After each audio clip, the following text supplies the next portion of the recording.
technical head in one of the multinational companies, a YouTuber, and a blogger. Sitting in front of me is Ambadasu Kiran, and he is the SAG member. So I welcome Kiran on this show, Alok Joshi Talk to Rock, Flash and Blaze. I'm very glad, sir, to be on the show. So I'm very delighted, actually. So I'm grateful for being invited to this show, sir. Yeah, and every time I see your YouTube videos, they are every time on one particular different topic. And I love all your content basically you give. Thank you, And sir. that way you seem to be very confident in all those videos. Thank you, sir. So let me tell you the feedback, real feedback about those. Oh, thank you, sir. Great. It's a great feeling for me. Yeah. So can we start? Yes, sir. Yes, sir. Yeah, so 45 seconds, right? Yeah. Yes. And don't worry about the timing as such. Take your full time. Okay, sir. So the question number one, how many years will you like to live and why? It's not the matter that how many lives I live. It's only matter whatever the help I do for the others, whatever the knowledge I share for the others, and whatever the empathy I show for the other people, for needed people. Because I strongly believe that those are the basic characteristics of an individual to live like a human. Without these, there is no meaning of living, actually. Whatever the money, how much money you have, that doesn't matter. But how much donation you do to the poor people, that matters. Whatever knowledge you have, that doesn't matters. But whatever the knowledge you have shared to other people, that really matters. Similarly, whatever the empathy that you show to the other people, that really matters. So nowadays, that is missing actually in the environment, in our surroundings actually. So even in the Corona times, in the recent Corona times, we have seen several people serving food to the poor people. That is a great thing where we can do. Yes. So that people should be like that. And that is the great thing, I think. Great. Second question. Who's your biggest enemy? Who's your biggest enemy? Oh, it's a difficult question, sir, to answer. See, there are no, for everybody, not only for me, for every individual, there will be no particular enemy. The situations that come knowingly or unknowingly for him, those are the biggest enemies, in my opinion. For example, for an employee in this COVID times, if he lose the job, the COVID is his biggest enemy. For a poor man who doesn't have food to eat, again that COVID is the biggest enemy.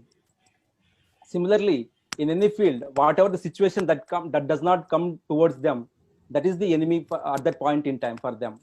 So they have to plan accordingly. In my sense, they have to expect the things and they have to plan accordingly. In that way, they can overcome that kind of situation and they can move further. For example, an individual can know that because of this COVID, this type of situations will be happening. Yes, sir. So they have to plan accordingly and they have to do it. That's my opinion. How can we be peaceful? How can we be peaceful? Yes, sir. So we should be calm and cool, basically. We should not get around the things which doesn't need for us and which doesn't matter for us, actually. Because I will be saying, especially even in the official environment also, they will be involving in all kinds of things. Whatever, does it matter or not, they will be involving and they will be showcasing themselves that they are the pro in everything and they will be trying to solve the problems, actually. But doesn't work out every time. So one should focus on the thing which they can do and they can improvise themselves in that area and they can give the more out of it. So they can even get the production more time and they can get good name in the organization. Even in the daily life also, even in the surroundings, several people we will be seeing, they will be giving suggestions to us whether it is necessary or not. They will be telling something that is not necessary. So whatever the work they have, they can do it.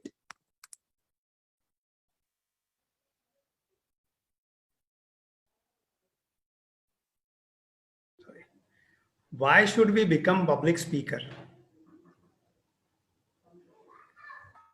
We should become public speaker because whether doesn't matter whether you have to only give a speech for 1,000 people. It doesn't matter that you have to go to a big stage and then you have to speak like that and you have to get name. That is not the main intention of public speaking. That is not its main aim. What does it matter is whether if you are speaking with more than one people, whether it may be two people also, if you can speak effectively, that does matter actually. So speaking can change lives, whether it may be one or two people or it may be 1,000 people. If you are speaking to your boss, whatever the work you do, if you can tell him effectively and if you can specify him whatever the work you have done in a structured manner, he can easily understand, and he can, there are more chances to get more applause for that one. Even similarly, when you are speaking with your subordinates or when you are speaking with your fellow developers or somebody else, you can tell them in a structured manner whatever the work you have to do, and all those things can be obtained from the public speaking, sir. Great. Now the last question has two questions. Okay. First time you have to go for it. Okay. Second time against it. Okay. So you have to contradict your own statements. Okay. Okay. The first question is, lying is a bad habit. Okay. Yes, lying is a bad habit.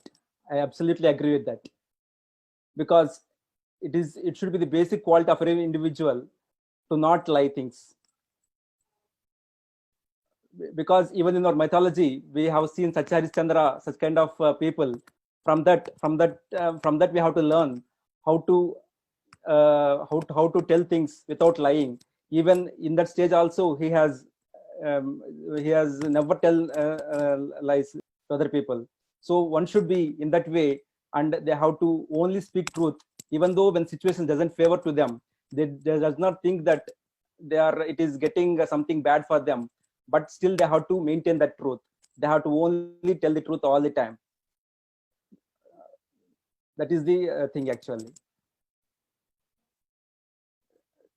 Now lying is a good thing. Yeah. Good habit. Yes.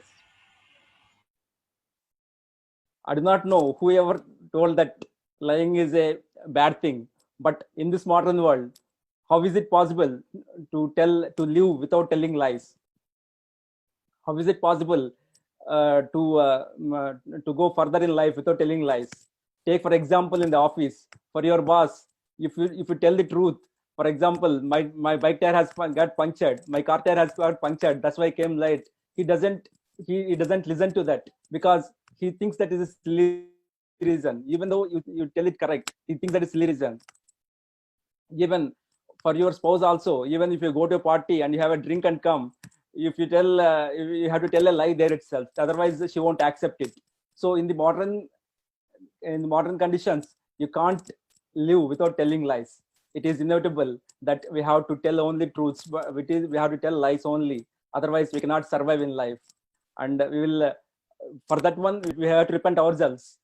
So this is my opinion towards it.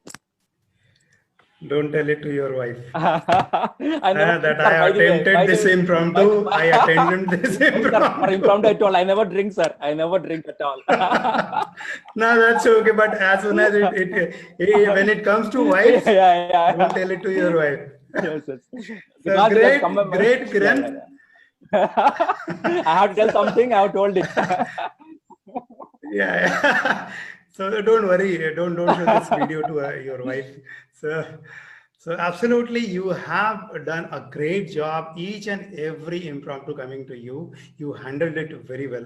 And it shows how you got involved into public speaking and how you started generating the ideas so naturally and spontaneously. Thank you, sir. Thank you very much. So good job done, Kiran. And kudos to you for that. Thank you very much. My name is Alok Joshi. Watching you smiling over there. We'll meet again with the same smile. Thank you, sir. Thank you very much.